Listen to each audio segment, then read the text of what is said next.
Hello everyone, I'm Alex from Next Level Influence, and today's topic is going to be on presence. And I've done videos on kind of having greater presence and engagingness, especially in a presentation type setting. But this is going to be a lot more in like person to person, when you're just talking with your friends or getting to meet someone new, networking situation, whatever. How can you really stand out from other people and being more engaging, more captivating, more charming, charismatic, et cetera, right? Because we all want to do those things, right?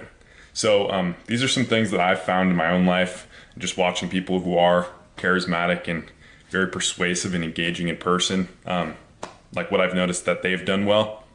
But I'm specifically going to focus on what brings the greatest presence, right? So when they're there, what is it about them that allows you to really feel what they're saying, to be drawn in, to be engaged by it? And so I would say the number one thing to start out with is really your state. So your emotional state. How do you feel when you're talking to this person? Before you go into any kind of interaction, you want to be really stoked and feel like excited about talking to them, right? You don't want to go in and be like, oh, hey, how's it going, right? Because the other person is going to feel that energy from you and it's contagious. They're going to feel the same way, right? And you don't want to make the other person feel like, oh, bored and tired and stuff. You want to make the other person feel excited and stoked to be around you, right? So that's the first part of state. And the second part, I would say, is kind of like, think about it like the living room effect, right? How do you feel when you're in your own living room? Like, no one's around, or you're just with your family, you're watching an episode of Lost, even though that's a horrible show after season 3 or whatever. Whatever. You're chilling, you're just relaxing, having fun, watching Game of Thrones. Who doesn't like Game of Thrones? How do you feel in that moment, right? You feel really relaxed and at ease, and you could do anything. Like you're just like, I'm excited to be alive right now.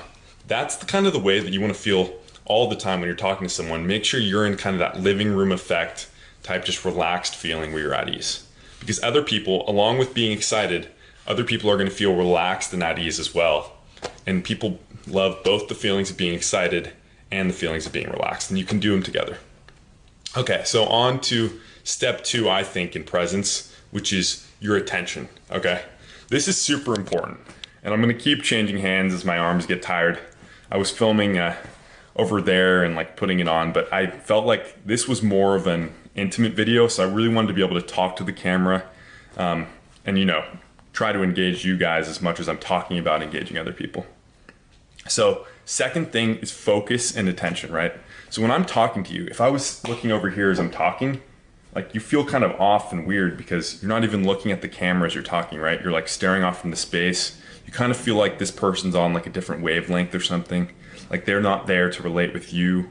They're relating to themselves or just thinking other thoughts. So that's number one thing, okay? Really good eye contact and really focusing on the other person. And someone who does this super well is Bill Clinton, okay? So I've never met Bill Clinton, but if you watch any kind of YouTube interviews with him, or if you've ever had the chance of meeting him, which you probably haven't, but hearing people talk about when they've met Bill Clinton, he makes the other person feel like they're the only person in the world in that moment, right? He's talking to them and nothing else matters. Everything else disappears. It's just you and Bill Clinton.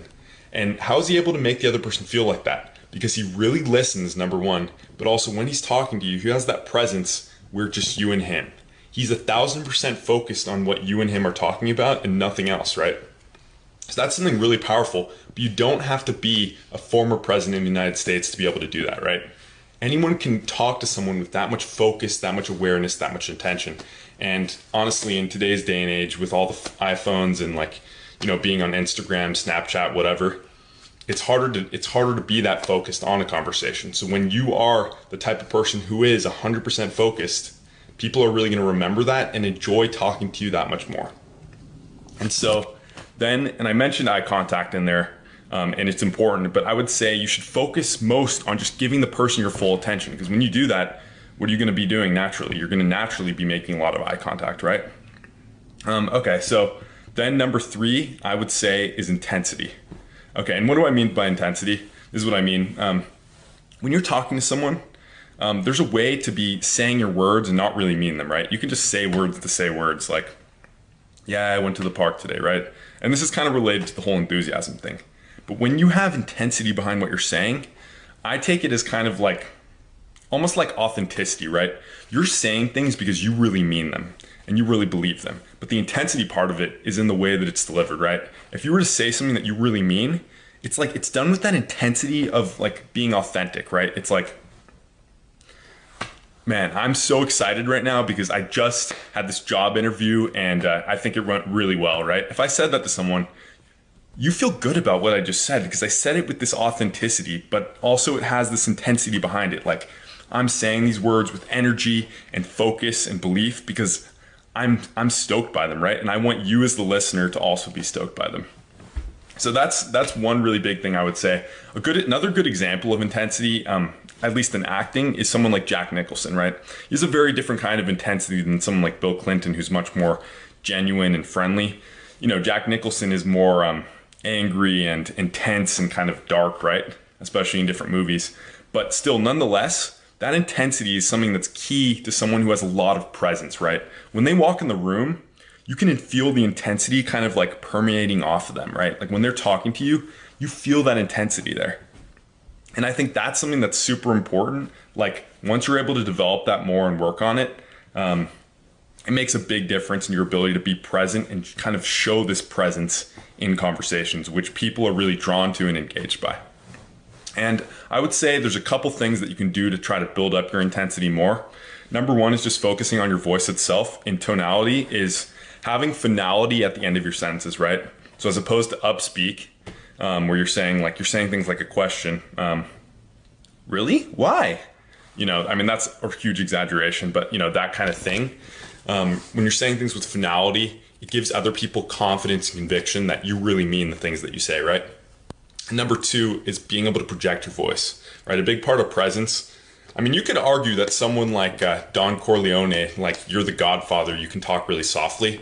That really draws people in too and can bring that intent. It brings that intensity, right? That's why it's so engaging. But I think it's much easier to talk with more projection to draw people in so it's easy to listen to you rather than talk softly. But I mean, you could do that if it works for you.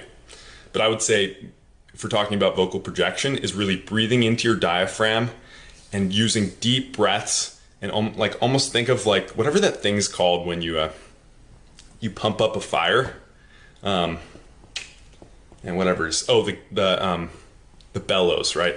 You like, it's that thing you like open and it fills with air and then you push it out and it pushes all the air out. That's how you should think of your breathing when you're really trying to project your voice.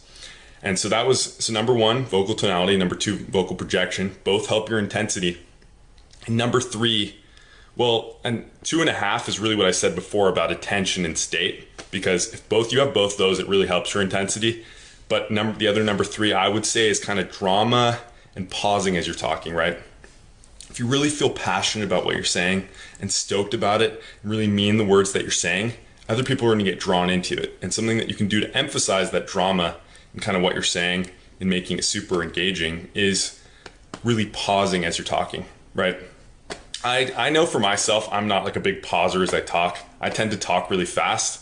So I'm not going to suddenly, become this really dramatic speaker where I'm saying only a couple words at a time. But nonetheless, if you watch some other speakers, they're really good at pausing to kind of draw you in. And that's another thing that can amplify your intensity. So anyway, I hope that helps. Some of these 3 tips. To recap really fast, number 1 is just being comfortable, so your emotional state. Think about the living room effect. Number 2 is your focus, your attention. What are you paying attention to? Are you giving this person Bill Clinton type attention, or are you scatterbrained, kind of thinking all over the place? And number 3, intensity. So think about Jack Nicholson. When you're in a room, do people feel your presence, or is it kind of like as if you weren't there, right? That's a good way to know whether you have intensity when you speak, when you're around other people, which brings that presence. People are going to think that you have a strong presence when you have a lot of intensity. And you do number 1 and 2 well.